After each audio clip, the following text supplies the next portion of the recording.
आठवां बाब, जिनसी अज़ा और इनका अमल। किसी मर्द या औरत को उस वक्त तक शादी नहीं करनी चाहिए जब तक वो जिनसी अज़ा की कारकर्दगी के मुताल्लिक़ मालूमात न हासिल कर लें, क्योंकि ये मालूमात न सिर्फ इनकी सेहत के लिए मुफीद हैं बल्कि शादी की मसर्रतों और ज़िंदगी खुशियों के लिए भी ज़रूरी है। जिनसी अज़ा मोहब्बत के इजहार का एक ज़रिया है और इनकी तंदुरुस्ती तमाम जिस्म और जहन के लिए बहुत मुफीद है, क्योंकि जिनसी निज़ाम का हमारे जिस्म से बराह रास्त गहरा ताल्लुक़ है। जिनसी अज़ा बड़ी खूबसूरती से इंसानी जहन से बराह रास्त ताल्लुक़ रखते हैं, एहसासात, जज्बात, ख्वाहिशात और आदात व अतवार से जवाबी तावन रखते हैं, जिसकी वजह से तमाम जहनी और जिस्मानी निज़ाम मुतासर होता है।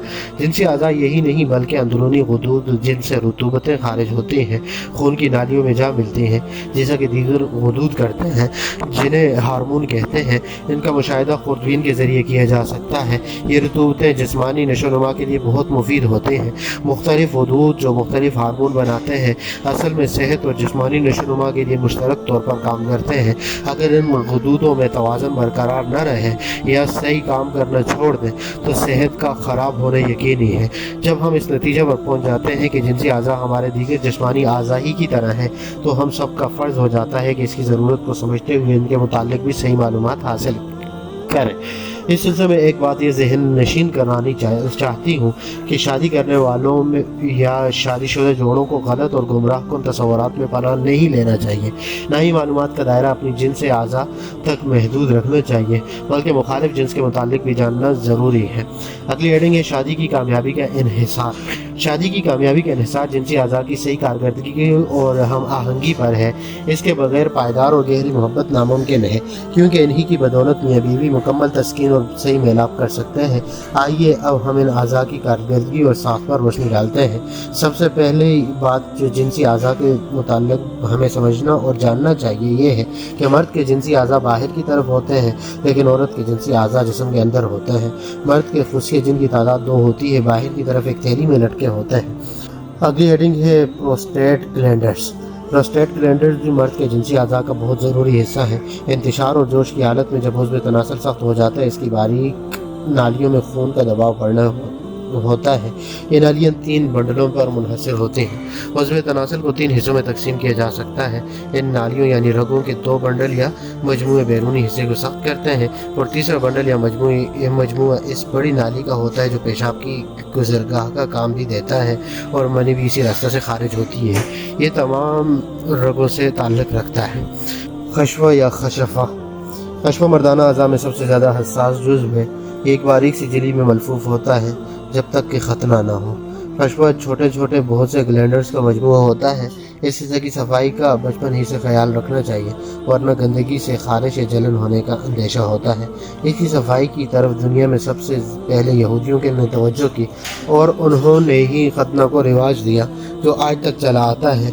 आजकल खतना तिब्बी नुक्ता नज़र से भी अशद ज़रूरी समझा जाता है। उज़्व तनासुल में सख्ती, तनाव और इस्तादगी रगों में खून के दबाव की वजह से होती है। तनाव आहिस्ता आहिस्ता होता है और बिलाखिर सारा फूल कर सख्त हो जाता है। खून के दबाव और तेज़ी के साथ साथ जिस्म का दर्जा हरारत भी बढ़ जाता है। इन तमाम बातों से ज़ाहिर होता है कि जिनसी निज़ाम से तमाम जिस्म मुतासर होता है, हत्ता के एहसासात भी। लिहाजा वो मर्द जो अपनी बीवी से मोहब्बत करता है और उसे दिल जान से चाहता है उसे चाहिए कि वो न सिर्फ ज़रूरी मालूमात रखे बल्कि अपने जज्बात पर भी काबू रखना बहुत ज़रूरी है, क्योंकि इस सूरत में वो खुश खुर्रम ज़िंदगी बसर कर सकते हैं। अगली हेडिंग है ज़नाना आज़ाए महसूसा। जैसा कि हम पहले बयान कर चुके हैं कि औरत के जिनसी अज़ा जिस्म के अंदर वाक़ होते हैं लेकिन बाज़ अज़ा में बड़ी मुशाबहत होती है। औरत की दोनों बीजादानियाँ वही काम करती हैं जो मर्द की खुशी है। बीजादानियाँ खुशियों की तरह हार्मोन पैदा करती हैं जो औरत की ज़िंदगी, उसकी सेहत, तंदुरुस्ती के लिए बहुत मुफीद है। दूसरे अज़ा की तरह वल्वा, बज़र और फ़र्ज इस तरह बने होते हैं कि इसमें जवाबी तावन की मुकम्मल सलाहियत होती है। फ़र्ज एक लंबी नाली होती है जिसमें फैलने की बहुत ज़्यादा गुंजाइश होती है। आप इसकी लोच का अंदाज़ा इस बात से कर सकते हैं कि बच्चे की पैदाइश के वक्त बच्चा बड़ी आसानी से इस राह से गुजर कर दुनिया में आता है। फ़र्ज पेशदार गोश्त होती है और इसमें छोटे छोटे ग्लैंड होते हैं जो मुजामत के वक्त लेसदार मादा खारिज करते हैं ताकि औरत तकलीफ़ महसूस न करे। फ़र्ज के इन्हीं नशेबो फराज और पेचों में हयातियाती करम रह जाती हैं जो कई दिनों तक ज़िंदा रहते हैं हत्ता कि औरत हामिला हो जाती है। فرج کی لمبائی مختلف عورتوں میں مختلف ہوتی ہے، لیکن اس کی حالت مردوں کے اعضائے تناسل کی سی نہیں ہوتی۔ بڑے ڈیل ڈول کے مردوں کے اعضائے تناسل بڑے اور چھوٹوں کے چھوٹے ہوتے ہیں، لیکن عورتوں میں ایسا نہیں ہوتا، بلکہ فرج میں قدرتی طور پر اس قدر لوچ ہوتی ہے کہ حسب ضرورت سکڑ اور پھیل جاتی ہے۔ بزر، جو اوپر کی جانب چھوٹے لبوں سے ڈھکا ہوتا ہے، عورت کے جنسی اعضاء میں سب سے زیادہ حساس ہوتا ہے اور میلاب کے دوران سب سے زیادہ متاثر ہوتا ہے۔ حشفہ کی طرح بزر بھی چند سود حصی رگوں کا مجموعہ ہوتا ہے۔ اگلی ہیڈنگ ہے بچہ دانی۔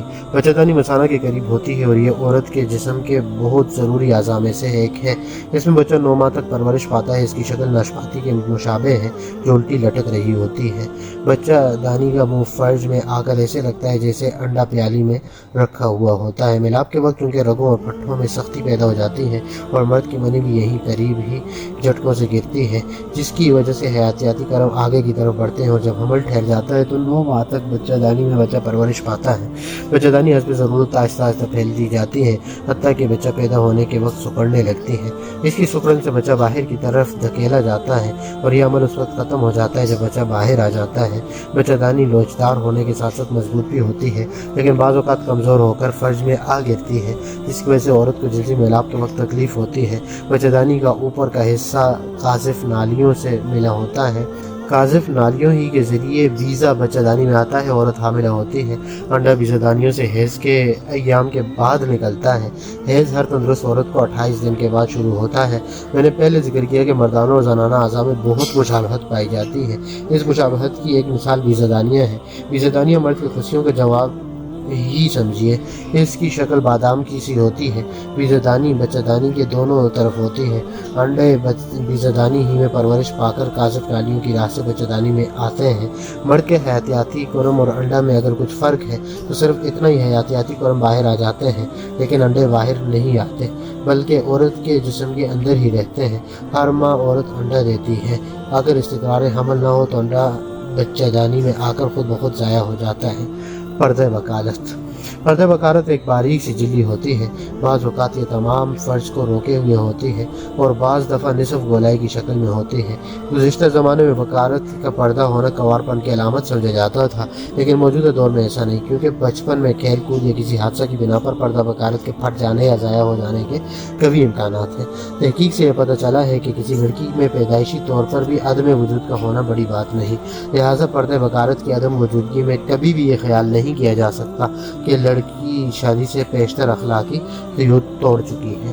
عورت میں بیضہ دانیوں کے بعد سب سے زیادہ قابل ذکر پستان اور چھاتیاں ہیں۔ چھاتیاں نہ صرف جنسی زندگی سے تعلق رکھتی ہیں بلکہ ماں بننے کے بعد اس کی اہمیت اور بھی بڑھ جاتی ہے۔ لڑکی جب جوانی کی حدود میں داخل ہونا شروع ہوتی ہے تو چھاتیاں بڑھنا شروع ہو جاتی ہیں۔ بعض ایسی عورتیں دیکھنے میں آئی ہیں کہ ایام ماہواری کے دوران میں ان کی چھاتیاں معمول سے بڑھ جاتی ہیں۔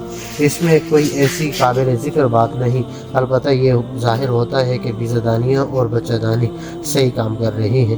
چھاتیوں کے اگلے حصے یعنی نپل کا رنگ گلابی مائل ہوتا ہے، لیکن بچہ کی پیدائش کے بعد سیاہی مائل ہو جاتا ہے۔ چھاتیاں اس وجہ سے بہت اہمیت رکھتی ہیں، ان سے عورت کی خوبصورتی میں اضافہ ہوتا ہے، بلکہ میں تو یہ کہوں گی کہ انہی سے عورت کے حسن کی تکمیل ہوتی ہے۔ اس کے علاوہ جنسی زندگی میں بھی یہ بزر ہی کی طرح بہت حساس ہوتی ہے۔